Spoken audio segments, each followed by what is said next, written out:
This is physics for class 11. Today I am going to deal with the topic thermal expansion. So thermal, that means both heat energy and temperature, these two things are related.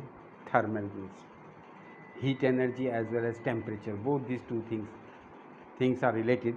So here you see there is a difference between heat, it is an energy, and temperature, it measures the degree of hotness. So there is a difference. So you remember that heat, it is energy, and temperature, it is the degree of hotness. I am dealing with only the important points of these chapters. So these important points you must remember. It will help you to solve the problem, and I am giving you the main base of this chapter. I am trying my level best to clear this, to make this chapter as much easy for you, so that you can learn this chapter. So the first of all, it is that temperature and heat. Heat, as I have told you, it is an energy, whereas temperature, it is the measure of degree of hotness. So now there are three types of scale. One is the Kelvin scale, other is the degree Celsius scale, and other is the Fahrenheit scale.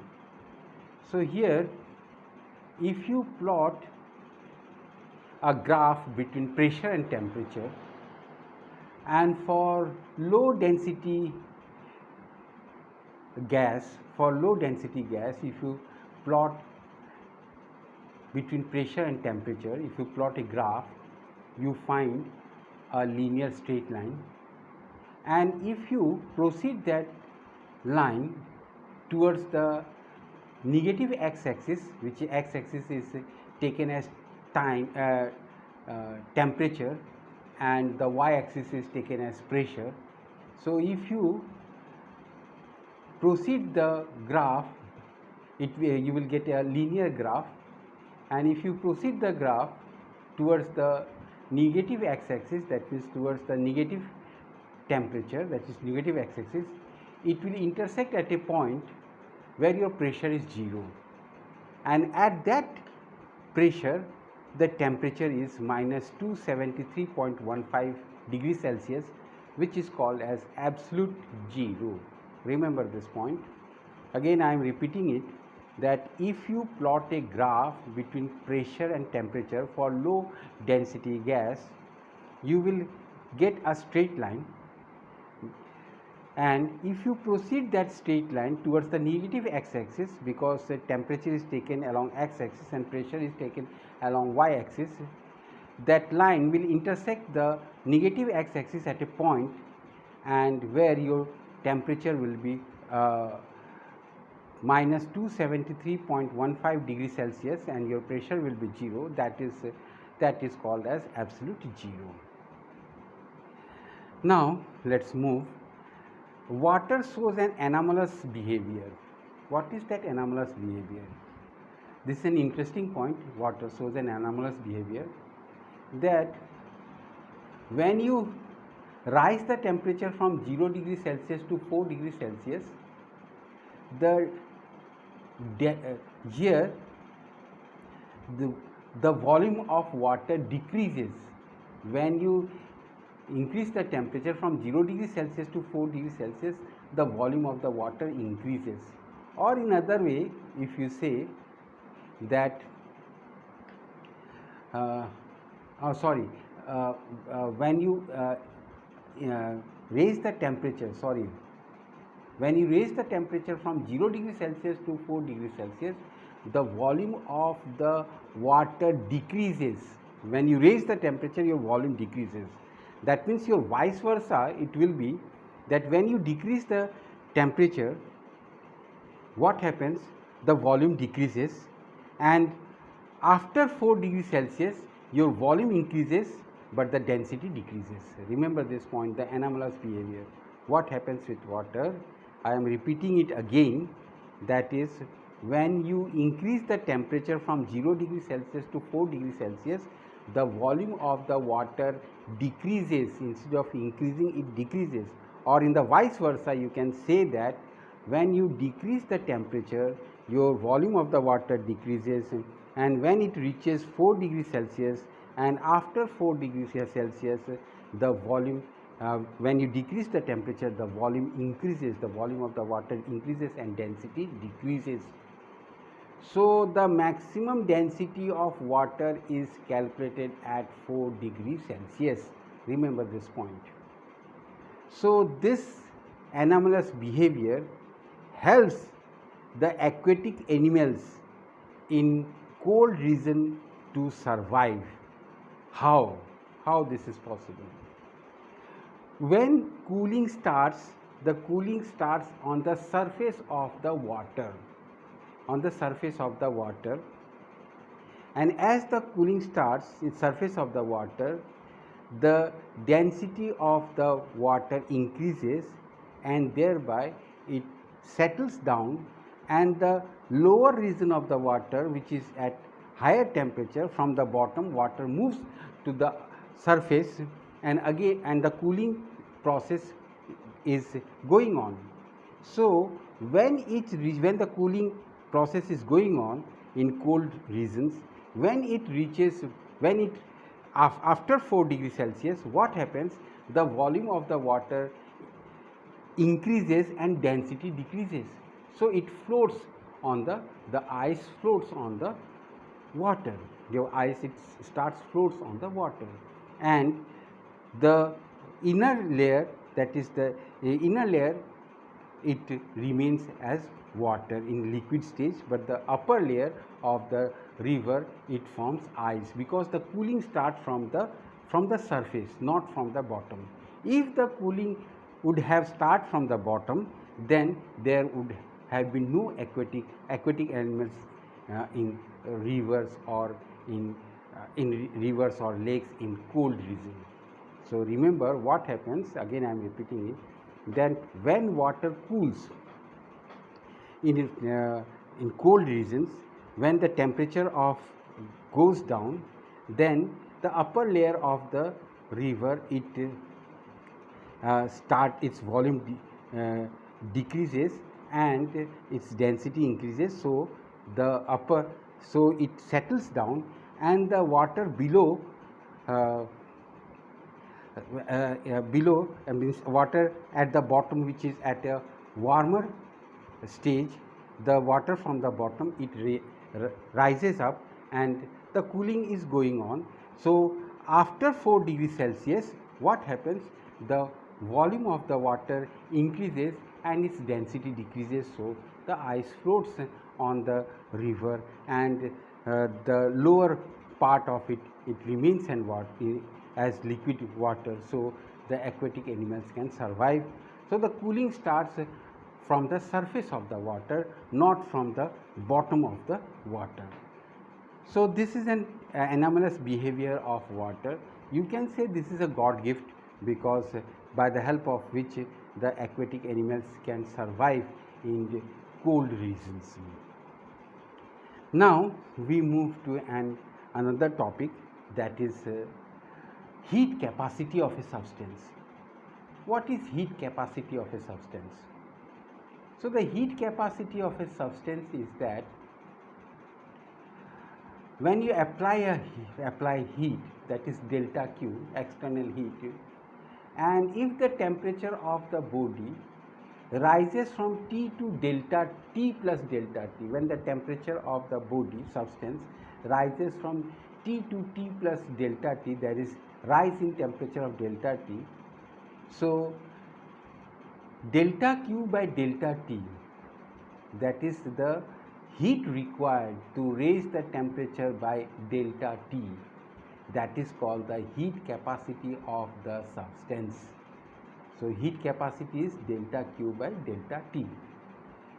So this is that means it is the heat required to raise the temperature by delta T is called heat capacity of the substance. Now, to make it more specific, the other term is specific heat of the substance. It has been made more specific.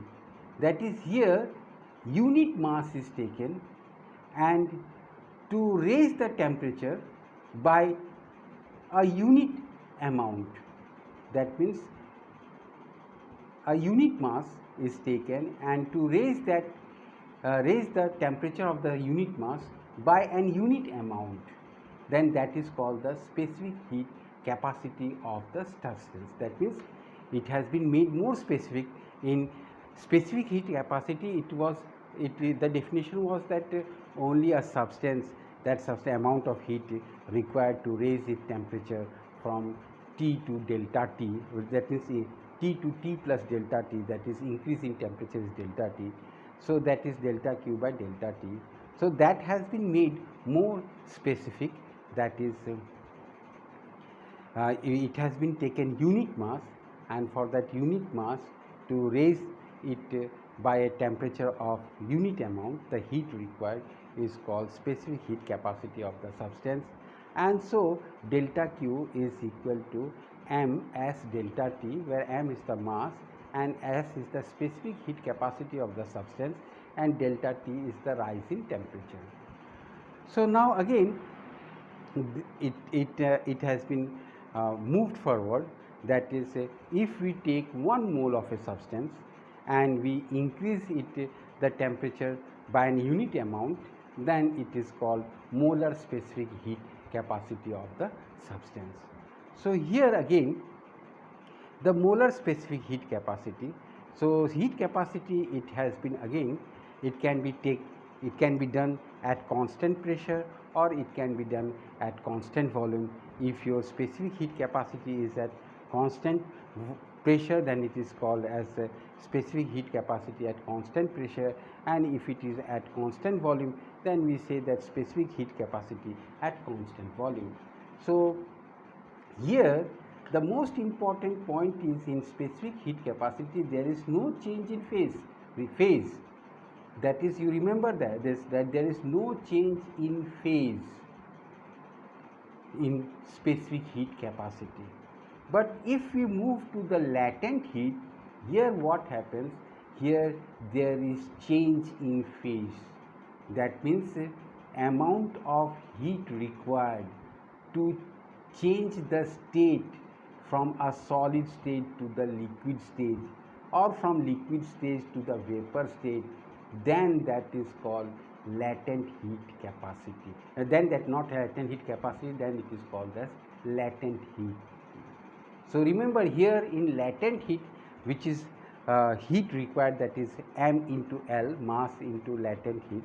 So Q delta heat supplied, that is Q is equal to m into L, where m is the mass, L is the latent heat. So remember here that in latent heat there is change in phase, but in specific heat capacity there is no change in phase. This is an important point. And so you have seen that if the ice melts at 0 degree Celsius, so you go on increasing the increasing the heat, but there is no rise in temperature unless and until the whole amount of ice is melted into liquid. Only when the whole amount of ice melts into liquid, then only there is rise in temperature. So this is latent heat. So this water, it has some more important properties, that is triple point. At this triple point, the 3 phases exist. This is the most important, that at triple point the 3 phases exist. So here I am repeating the same thing. These are the important points which you must remember in remember, that is first is heat capacity of the substance, specific heat capacity, latent heat. So heat capacity, here it is a general statement, and specific heat capacity, that means it has been made more specific, and this specific heat capacity, it can be molar specific heat capacity if we consider 1 mole of a substance, and similarly it can be at constant pressure or at constant volume. So this is all about your terminology which are used in heat, that is transformation, that is these are all the important terminology which is used. Now here heat can be transferred by conduction, convection and radiation. I am not going to discuss about conduction and convection because here it is a simple phenomena, because in both the cases medium is necessary for the transfer of heat. In conduction or in convection, here medium is necessary for the transfer of heat. But I want to concentrate on radiation. Radiation, it is the energy can be transmitted and to a long distance without any medium. Energy, radiation, that is energy can be transmitted to a long distance without any medium. So energy, radiation. So the fact here, radiation, you can consider light, because the energy radiated by electromagnetic waves are called radiant energy. The energy transmitted by electromagnetic waves, energy transmitted by electromagnetic waves, they are called radiant energy. So here why radiation? That means it is light. So because light, it has both the energy, light and heat energy. So light, so this has been, I want to clarify it, that is light. It is as per this Einstein, light energy. Here it is said that energy can be transformed in radiation. By radiation, energy can be transmitted to long distance. So energy, how energy is included in radiation? Radiations, that means it can be light, because light is an electromagnetic wave, and so light, it carries both heat also, energy also. So here you see that the as Einstein, as per Albert Einstein, light, it has been considered as discrete, means it has been considered as quantum, that means packets of energy, discrete quantum, and this quantum, this packets, is energy is equal to h Planck's constant into frequency. So here, that is why it has been said that energy, where by the help of radiation, energy can be transmitted to long distance. How energy came into here? Because this Albert Einstein, he proved that light is an electromagnetic light, it consists of quantum, that is light, it is discrete, it is quantum, and this quantum, it is packets of energy, and this packets, each packet's energy is equal to h into frequency, Planck's constant into frequency. So here the word energy is included in radiation. Now the another important point is that they also show spectrum, because energy, in the formula it has been given, that is E is equal to Planck's constant to frequency, that means there is a wavelength. So this energy, there is a wavelength, and so the most important point is that if you study about Bohr's model, in Bohr's model of a hydrogen atom, it has been clarified that each atom has specific wavelength. Each atom emits specific wavelength. That is, when in an excited state, if each element emits specific wavelengths. So this specific is specific, which you will learn in Bohr's model of hydrogen spectrum. So here the energy, that means for energy there is a wavelength. So whether it is a solid or a liquid or a gas, every substance emit radiations. So black body, it emits radiation continuously. So here we find that is energy emitted for a energy emitted during radiation for a particular wavelength. Remember this, energy emitted uh, during radiation for a particular wavelength increases with increasing temperature. So whereas the temperature increases for a particular wavelength, its energy also increases. And there is also another factor, that as your wavelength increases, the energy increases and it reaches to a maximum value of lambda wavelength, and after that it decreases. So here we find that this energy, after reaching to the maximum value, it's after reaching the wavelength, start decreasing, energy start decreasing, and the wavelength such at maximum energy, when maximum energy is emitted, we find that the wavelength is towards the lower side. So here by this, by the help of this, so here you see radiation. I have told that the most important point here is that every atom, when it emits a specific wavelength, and in excited state, every atom, it emits specific wavelengths. So and at the same time, I have told you that the energy, when there is a radiation, the energy in the radiation for a particular wavelength, it increases with the rising temperature. And on the other hand also, if when the wavelength increases, your energy increases, and